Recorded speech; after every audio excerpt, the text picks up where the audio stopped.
Hi students, how are you? So in last class we were discussing about the adaptations of animals living in mountain regions, deserts, grasslands and all. Today we can look at the adaptations of some living things in water and about fish, adaptations of fish that we have already discussed. And other animals that is living in water, they also have a streamlined body shape that help them to move easily in water. But the squids and octopus, squids and octopus, they have a different shape. Squids and octopus, they stay deeper in the ocean near the seabed and catch any prey that moves towards them. And when they move in water, they make their body shape streamlined. And they also have gills. And but there are some sea animals like dolphins and whales that do not have gills. Usually, living things have gills to breathe the oxygen that is dissolved in water. But whales and dolphins, they are not breathing the oxygen that is dissolved in water. They, like us, they are breathing the oxygen in air. So, they do not have gills. They breathe in air through nostrils or blowholes. Blowholes that is present on the upper surface of their head. Okay. So this allows them to breathe in air when they swim near the surface of water. So whales and all, they will come above the surface of water. And if this is water, they will come at the surface of water and through blowholes they can breathe in the oxygen from the air. Water for a long time without breathing also. And they come out to the surface from time to time to breathe in air. And dolphins and all we can see, they will come, jump and come out to breathe the oxygen that is present in air. So now you can watch this interesting activity of dolphins.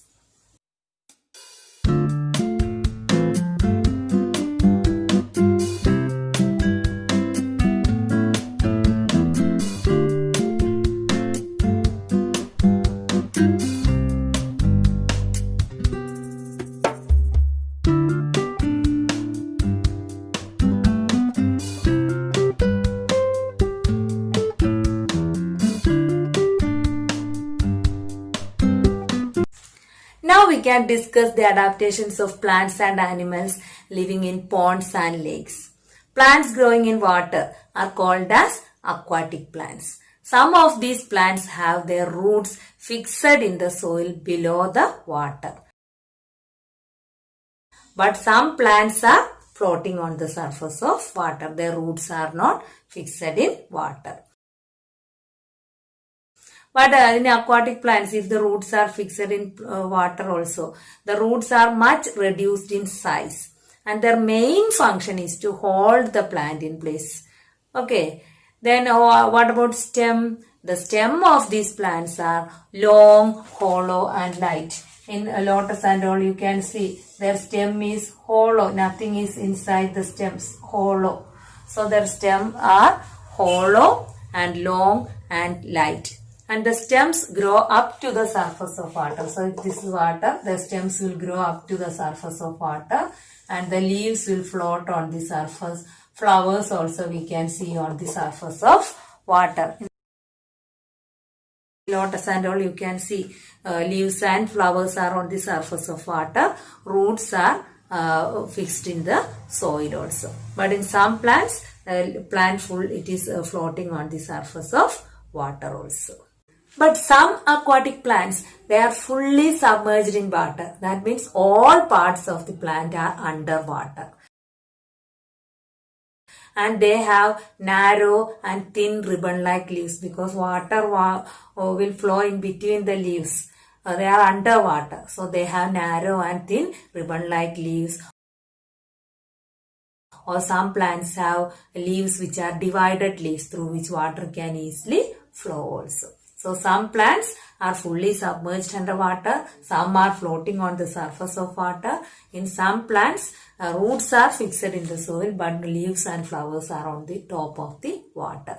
So the stem are usually long and hollow and light, and roots main function is to hold the plant in the place. Okay.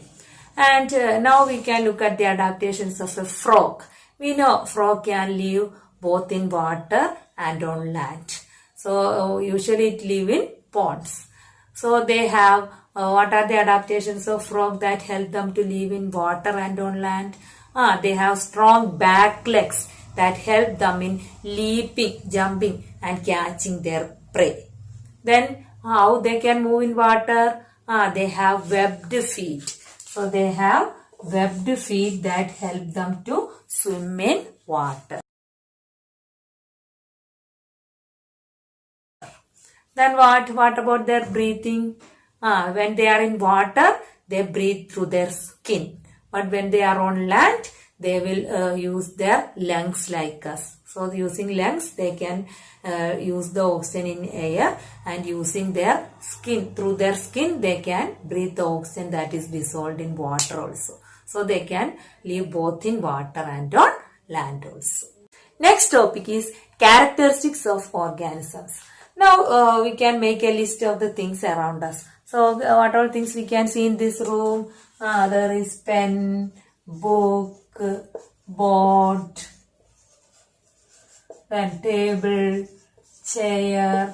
And what about any living things? There may be some spiders, lizard, mosquito, etc.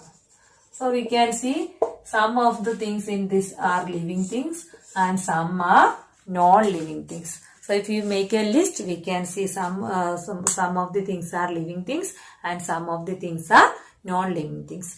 Now, how do we know that something is living? Can we say that all the things that move are living? Then what about car, bus and all? They are moving, but we can't say they are living things. So by simply looking at their movement, we can't say whether a thing is living or non-living thing. Then can we say all the things that grow are living? Then what about clouds? We can see the clouds growing in size. So we can't simply say that all the things that grow in size, grow bigger, are not living things. So do living things have some common characteristics that make them very different from non-living things? Yes, there are some common characteristics for living things that make them different from non-living things. So now we can look what are the characteristics of living things. We know that all living things need food. So first characteristic feature of living things is that all living things need food. That is the first feature of living things.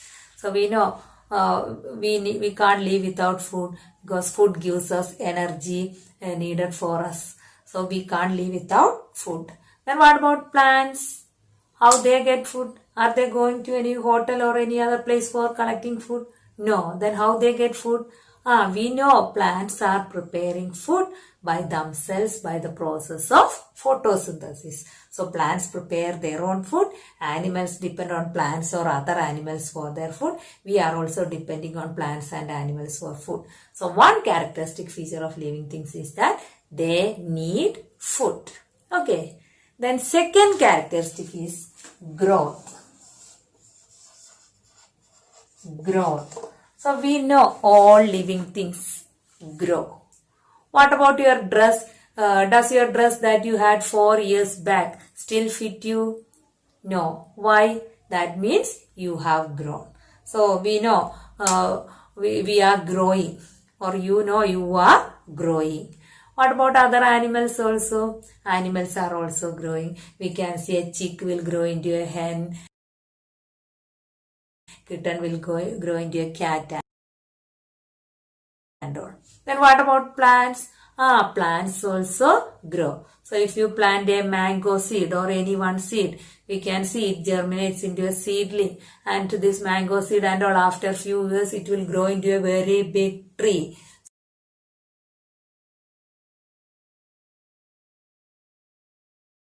So plants are also growing. So another characteristics of living things is that all living things grow. Plants also grow, animals also grow. Next characteristics of living things are respiration. So we can see third feature that we see in a living thing is respiration. So what is breathing? Can we live without breathing? What is breathing? Breathing is the process of taking in oxygen and giving out carbon dioxide. So when we are breathing, we take in oxygen and we are breathing out carbon dioxide. So this breathing, it is a part of a process called respiration. So in respiration, the oxygen that we breathe in is used for breaking down our food and release energy. And along with energy, some amount of carbon dioxide is also given out and we are breathing out that carbon dioxide. Then what about animals? Animals are also breathing in oxygen and giving out carbon dioxide. But different animals have different mechanisms for the exchange of gases. For example, we saw a frog, when it is in water, it will breathe through its skin. When it is on land, it uses its lungs. And which is our respiratory organ? Our respiratory organ are a pair of lungs. Then what about earthworm? Earthworm breathe through its skin. And fish breathe through its gills. So mechanism is different for different animals, but all animals breathe in oxygen and give out carbon dioxide. Then what about plants? Do they breathe? Plants also breathe. They are also taking in oxygen and breathing out or giving out carbon dioxide. But during photosynthesis, just opposite. Photosynthesis or for preparing food, they take in carbon dioxide and give out oxygen. But during breathing, they are taking, like human beings or like all other living things, they are taking in oxygen and giving out carbon dioxide. Okay. And this exchange of gases in plants takes place through their leaves. We know on the leaves there are some small holes called stomata. So they will breathe or take in oxygen through the stomata on the leaves and give out carbon dioxide also through the pores called stomata on their leaves. Okay, so another characteristics of living things is that all living things respire. Animals and plants take in oxygen and give out carbon dioxide. The next characteristic is that they show response to stimulus. So all living things show response to stimulus.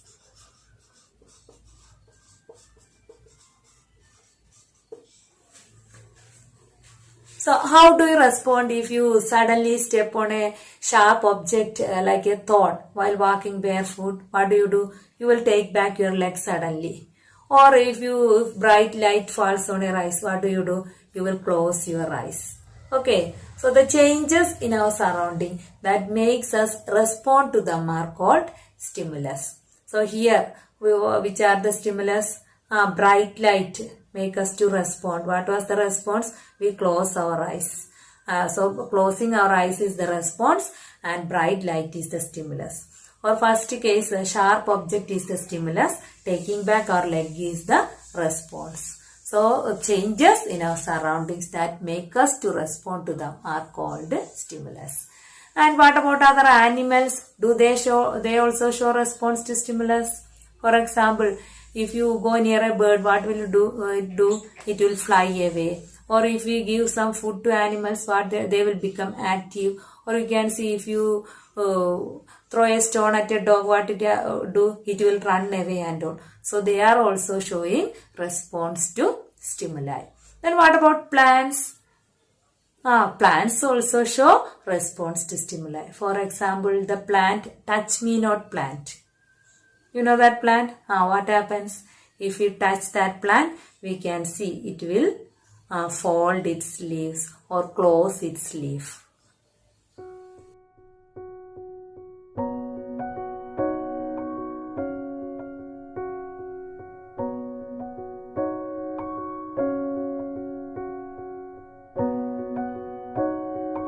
Okay. And what about flowers? In the morning, when they when they get sunlight, what they will do? They will open. And during sunset, what they do? Most of the flowers they will close.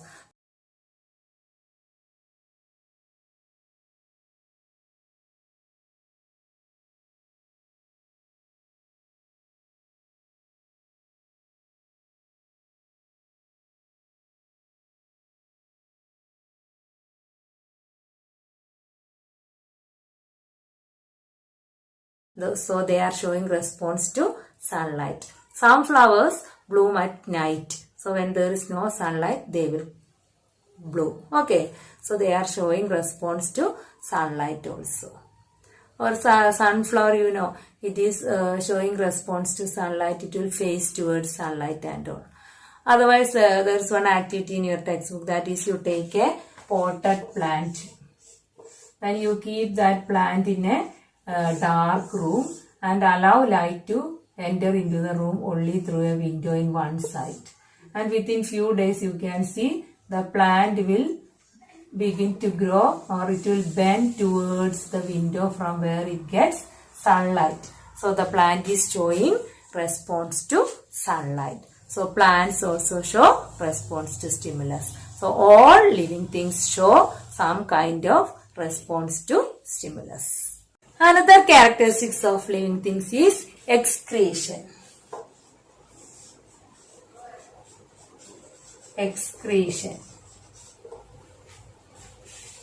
So what is excretion? The process of getting rid of waste materials by organisms is known as excretion. So we know all living things need food, and all the food that is eaten by us is not completely used by all living things. Only a part of the food is used by the body. Rest has to be removed from the body as waste materials. And not only that waste, some other waste like urine, sweat and carbon dioxide is also formed in our body. So the process of getting rid of all the waste formed in the body of organisms is known as excretion. Okay. So we know waste materials are going out from our body as carbon dioxide, sweat, urine, feces and all. Then what about plants? Do they excrete? Yes, plants also excrete. But the mechanism in plants is different.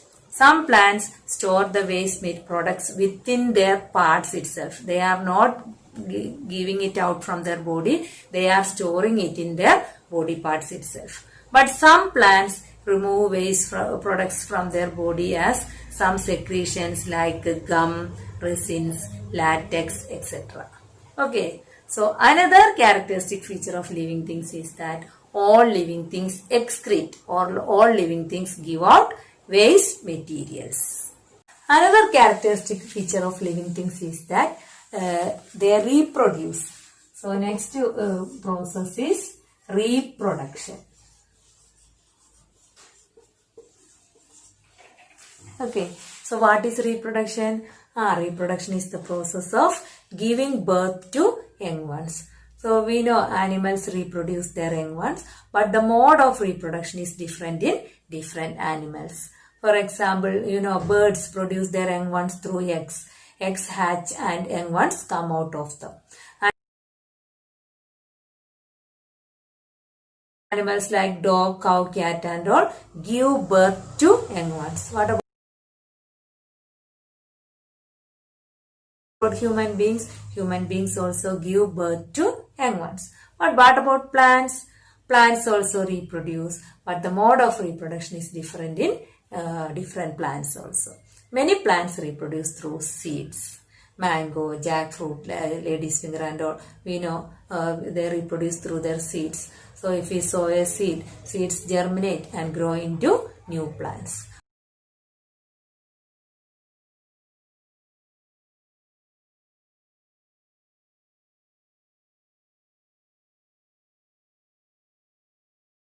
But some plants like rose, hibiscus and all, how you plant it? If you cut a stem of it and plant it in the soil, that will grow into a new plant. Some plants like bryophyllum and all reproduce through their leaves.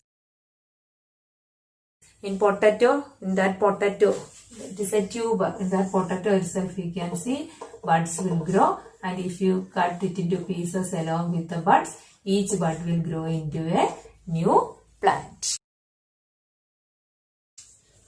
So another characteristic feature of living things is that all living things reproduce, or all living things give birth to young ones. Another characteristic feature of living things is that they move. So next feature is movement. So all living things move. So we know all animals move from one place to another. So animals show movement. Then what about plants? They are fixed in a place, so they don't move from one place to another. But some kinds of movements are taking place in their body. We have studied that water moves from root to the leaves, and food moves from leaves to all parts of their body. So that some kinds of movements are taking place inside the plant also. Then we can see opening and closing of flowers. They will open and close during sunset, so they are showing some movements. Or the leaves of touch me not plants, when we touch it, the leaves will fold. So some parts of plants are showing movement, but they don't move from one place to another, but they are also showing movement. So another feature of living things is that they show movement. Okay, then next feature of living things is that all living things die. So another feature is death. So all living things die. So another common characteristics shown by living things is that they die. So because the organisms die, particular types of organisms can survive over thousands of years only if they reproduce their own kind. Otherwise, if they die, there won't be next generation. So they can survive, all types of living things can survive on earth due to the process of reproduction. Of living things. All living things need food, all living things grow, all the living things respire, all living things respond to stimulus, all living things excrete, all living things reproduce, all living things show movements, all will die. So these are the common characteristics of living things. But we can see that some non-living things also show some of these characters. For example, car, bus, clouds and all, they can move, but they don't show other characteristics. So we can't say they are living things because they are showing only one characteristics. And what about clouds? Clouds can grow in size also, but they also do not show other characteristics like other living things. So they are also not living things. So they may show some of the characters, but those who show all these characters are living things. Okay. But when we look at a seed, we can see that it remains like a non-living thing without showing any of these characters. But when it gets all the needed things like water, moisture, air, sunlight, everything, we can see that it will germinate and grow into a new plant also. But when it is stored, it won't show any of the features. But when it get all the favorable conditions, it will grow into a plant and show the features of a living thing also. So we see that there can be cases when we cannot easily say that a thing has all the characteristics that we have discussed for it to be called living. Because seeds, they are not showing any of the characters when we are storing it dry. But if we push out our hand deep inside a sack of wheat, we can feel it is warm inside. There is some heat being produced inside the sack of wheat. Why? The seeds respire, and in that process they are giving out some heat. So we can see that respiration is a process that takes place in seeds even when some of the other life process may not be active in them at that time. Okay. So, however, looking at all the diversity of living things around us, we can conclude that life is beautiful. Okay, so we were discussing about the characteristics of living things. Which are the characteristics of living things? They need food, they grow, respiration, response to stimuli, excretion, reproduction, movement and death.